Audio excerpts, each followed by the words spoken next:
Hello दोस्तों, आज हम लोग बात करेंगे इस समय जो भयंकर खांसी चल रही है उसके इलाज की। इस समय क्या है, लोगों में बहुत ज़्यादा अपने को खांसी देखने को मिल रही है। खांसी के साथ साथ अपने को बुखार और जुकाम भी देखने को मिल सकता है।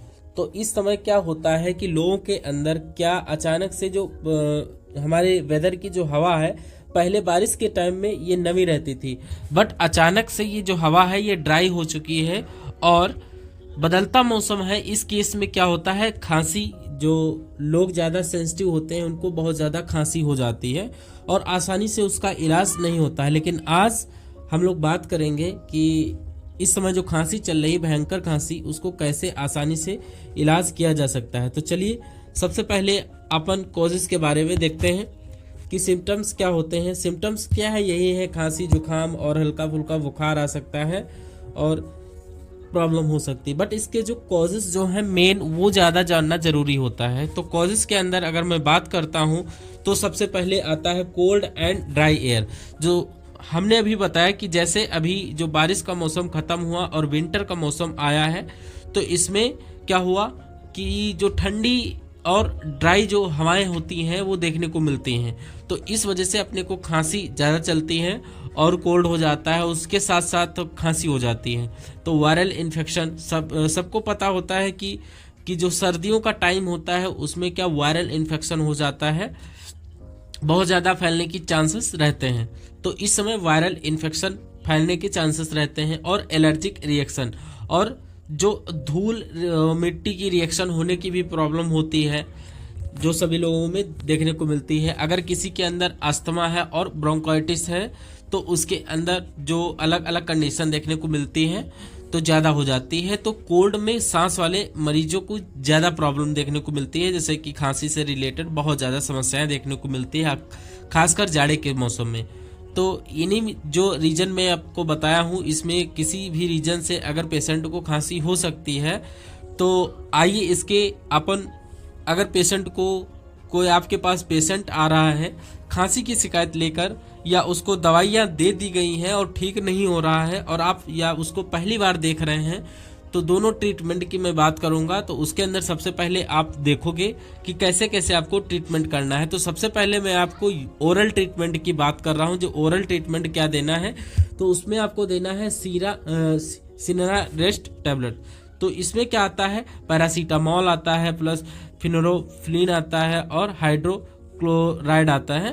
तो इसमें क्या करना है, सिनेरा रेस्ट को क्या करना है, दिन में 2 बार आपको देना है, दिन में 3 बार भी दे सकते हो अगर कोल्ड और फीवर है आपको, वरना इसको दिन में सिर्फ 2 बार देना होता है। अगर कोल्ड की जो टैबलेट होती है ये बहुत ज़्यादा फेमस होती है, ये कोल्ड के अंदर बहुत ज़्यादा दी जाती है, जो जुकाम वगैरह में प्रेस्क्राइब की जाती है पेशेंट के अंदर, जो बुखार वगैरह को रोक कर रखती है। उसके बाद में आपको जो सेकंड नंबर पर टैबलेट आती है उसको क्या बोलते हैं हम लोग, जो उसकी अपन अगर बात करें लिवोफ्लॉक्स। तो जो कोल्ड का मौसम जो स्टार्ट होता है, इस समय जो खांसी जुकाम जो हो जाता है, तो उसके अंदर सबसे बेस्ट एंटीबायोटिक यूज की जाती है, जो है लिवोफ्लॉक्स। 750 mg की होती है, दिन में सिर्फ 1 बार आपको देना होता है और मोस्टली इसको दोपहर में प्रेस्क्राइब किया जाता है। दोपहर में अगर दी जाए तो इसके बहुत ज़्यादा इफेक्ट देखने को मिलते हैं। ये जो लिवोफ्लॉक्स जो होता है इसको बहुत ज़्यादा खांसी में यूज़ किया जाता है, क्योंकि इस समय जो सर्दियों में जो मौसम होता है इसमें बहुत ज़्यादा लिवोफ्लॉक्स का यूज़ देखने को मिलता है कि खांसी बहुत रिकवर करता है ये। तो ठीक है, तो लिवोफ्लॉक्सासिन 750 mg की आपको एक जो टैबलेट है इसको देना है दोपहर में खाना खाने के बाद। उसके बाद अगर मैं बात करूं, तीसरे नंबर टैबलेट जो आती है मोन्टेव FX। इसमें क्या होता है, सांस लेने में अगर पेशेंट को प्रॉब्लम आती है उसको रोकने में रोक कर रखेगा, और बॉडी में, ये जो बॉडी होती है हम लोगों की, उसमें ये धीरे धीरे क्या होता है, घुलता रहता है और सांस से रिलेटेड जो प्रॉब्लम होती है उसमें वो प्रॉब्लम देखने को नहीं मिलते हैं।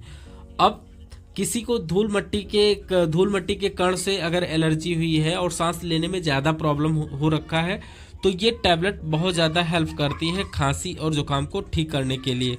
अगर आप ये टैबलेट दे रहे हो, मोन्टालेकास्ट और लिवोसेट्राजिन, तो आप ये टैबलेट आपको देना होता है, तो जिसमें क्या होगा, खांसी और जुकाम की समस्याएं जो देखने को मिलती हैं वो सारी की सारी खत्म हो जाती है। इसमें कि एक टैबलेट आपको देना होता है, शाम को पेशेंट को देनी होती है। और उसके बाद आप देखते हो एक स्टेरॉइड, अगर अक्यूट केस है, थोड़े समय के लिए ज़्यादा उसको खांसी चल रही है, तो उसको कुछ समय के लिए आप 3 दिन के लिए स्टेरॉइडल ड्रग दे सकते हो। स्टेरॉइड की अगर मैं बात करूं तो उसमें ओमनाकोटिल 10 mg, अगर पेशेंट को सूखी खांसी है, बलगम वगैरह नहीं है, सूखी खांसी चल रही है, तो उसमें उसको ओमनाकोटिल 10 mg सुबह, एक टैबलेट सुबह और एक टैबलेट शाम को देना होता है। और अगर पेशेंट को गीली खांसी है, उसको बलगम भी आता है, कफ भी आता है, तो ये सारी टैबलेट देनी ही तीनों आपको।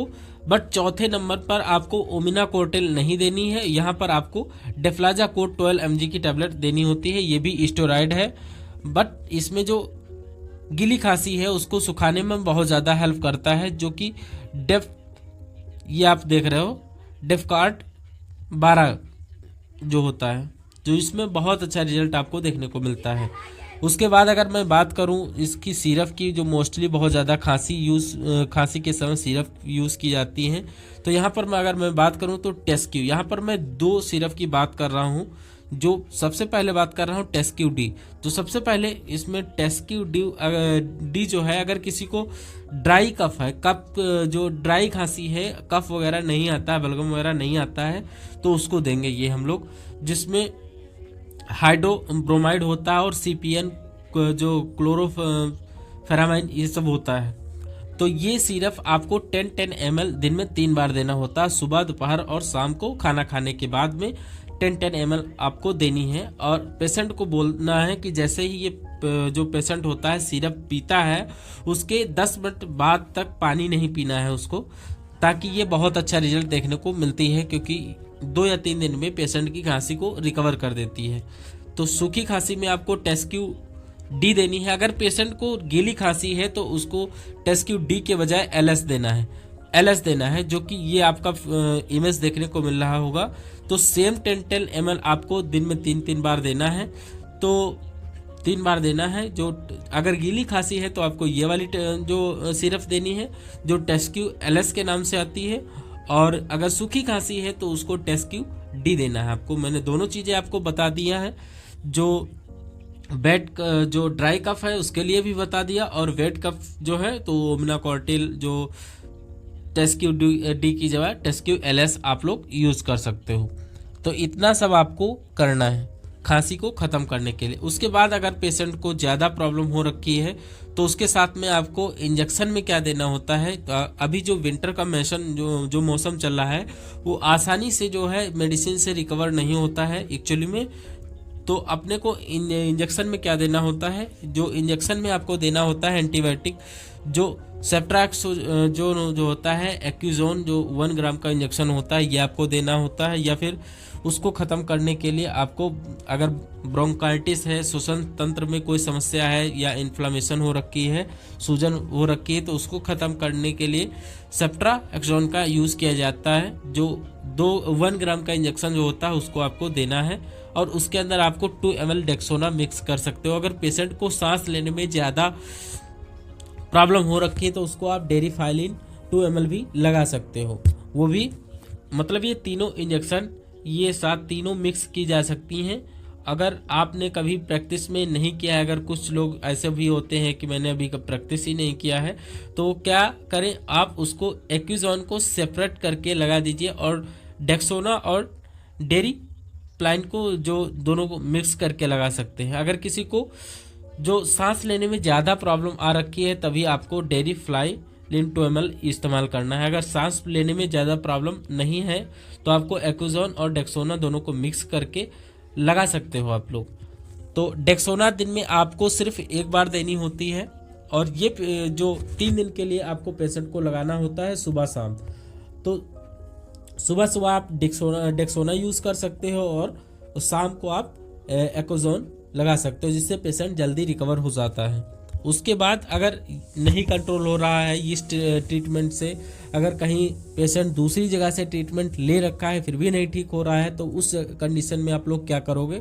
तो उसके दौरान आपको क्या करना है, रिमूव जो लीवो 715 जो आपका 750 mg है उसको आप हटाएंगे और आपको हायर एंटीबायोटिक पे जाना है, जो आता है सेफर जो होती है 500 mg की, जो एक टैबलेट सुबह और एक शाम को देना है। बाकी आपको एज इट इज लीवोफ्लॉक्सासिन नहीं देना है, बाकी टैबलेट आपको सेम एज जैसे मैंने बताया है सेम वैसे ही देना होता है। अगर खांसी कंट्रोल नहीं हो रही तो आपको एंटीबायोटिक को चेंज करनी है, हायर जो एंटीबायोटिक है इसको यूज़ करना है, जो कि ये टैबलेट आपको दिख रही होगी। तो ये पेशेंट अगर अस्थमा का पेशेंट है या ब्रोंकाइटिस का पेशेंट है तो एंटीबायोटिक अगर आप ये दे रहे हो तो उसकी खांसी एकदम ख़त्म हो जाती है, क्योंकि ये हायर एंटीबायोटिक यूज़ करते हैं अपन, तो उसकी खांसी एकदम ख़त्म हो जाएगी। और अस्थमा जैसे पेशेंट को अगर कंट्रोल नहीं हो रही नॉर्मली तो आपको खाली ये टैबलेट दी जाती है, जिससे कि उसकी खांसी बिल्कुल ख़त्म हो जाती है।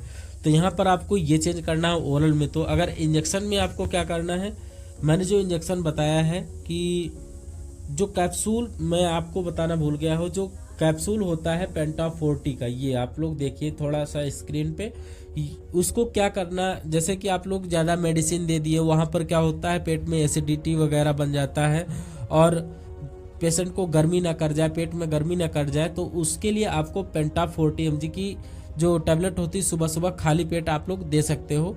तो उन सब के साथ अगर मैंने अभी पहले जो बताया है कि इंजेक्शन वगैरह, उसके साथ भी आप लोग दे सकते हो। अभी मैं जो बता रहा हूँ उसके साथ भी आपको ये पेंटॉप 40 mg टैबलेट देनी है, तो ताकि पेशेंट को गर्मी ना हो जाए। और यहाँ पर आपको ये चीज़ ध्यान रखनी है कि पेंटॉप जो 40 mg कैप्सूल देना है, उसके बाद आपको इंजेक्शन को चेंज करना है। एक्विजोन और डेक्सोना है उसको नहीं लगाना है। उसमें क्या करना है, अगर पेशेंट को सूखी खांसी है तो उसे अगर ठीक नहीं हो रही है तो वहाँ पर एमॉक्सिसिलिन 1.2 ग्राम का जो इंजेक्शन आता है वो लगाना है आपको, और साथ में उसके साथ बेंटासोल लगाना है, आईवी रूट से लगाना है, सेपरेट लगाना है। आप इसको मिक्स मत करिए, अलग अलग लगाइए, स्लो लगाइए। जो 5 ml का NS होता है उसको डिजॉल्व करके आप उसमें लगा सकते हैं दोनों इंजेक्शन को। तो 1.2 ग्राम को, जो 1.2 ग्राम का जो एमॉक्सिसिलिन है वो 100 ml का जो आता है आपका NS, उसमें आप मिक्स करके दे सकते हैं। स्लोली पेशेंट को धीरे धीरे आपको देना होता है एमॉक्सिसिलिन को, क्योंकि ये काफ़ी ज़्यादा हैवी एंटीबायोटिक होती है, तो आप बिल्कुल इसको स्लो आपको देना होता है। तो ये इंजेक्शन दिन में आपको एक बार देना है और आपको कंटिन्यूसली 3 दिन के लिए देना है, तो उसकी खांसी एकदम ख़त्म हो जाएगी। अगर उसकी सूखी खांसी है तो एकदम वो ख़त्म हो जाएगी। अगर खांसी उसकी गीली है और कफ है और लास्ट 3 मंथ से नहीं सही हुआ तो वहाँ पर एमॉक्सिसिलिन का आपको यूज़ करना है। और साथ में आपको जो एमॉक्सिसिलिन देने के बाद जब ख़त्म हो गई एमॉक्सिसिलिन, तो उसके 100 mg का जो इंजेक्शन होता है प्राइमाकोर्ट का जो होता है उसमें आपको देना होता है, ताकि उसका जो कफ बना हुआ है एकदम सूख जाए। तो यहाँ पर मैंने आपको बताया सूखी खांसी और गीली खांसी का जो मैंने ट्रीटमेंट बताया है। आई होप आप लोगों को समझ में आया होगा। आशा करता हूँ आपको अच्छे से समझ में आया होगा। अगर आपकी कोई क्वेरी है तो आप हमसे कमेंट में पूछ सकते हैं, और हमें डिस्क्रिप्शन में जो हमारी लिंक दी है वहाँ पर आप लोग फॉलो जो है हमसे बात कर सकते हैं, वहाँ पर लिंक दी गई हुई है। तो thank you for watching video. मिलते हैं किसी नए इन्फॉर्मेटिव टॉपिक के लेकर, तब तक के लिए जय हिंद, वंदे मातरम।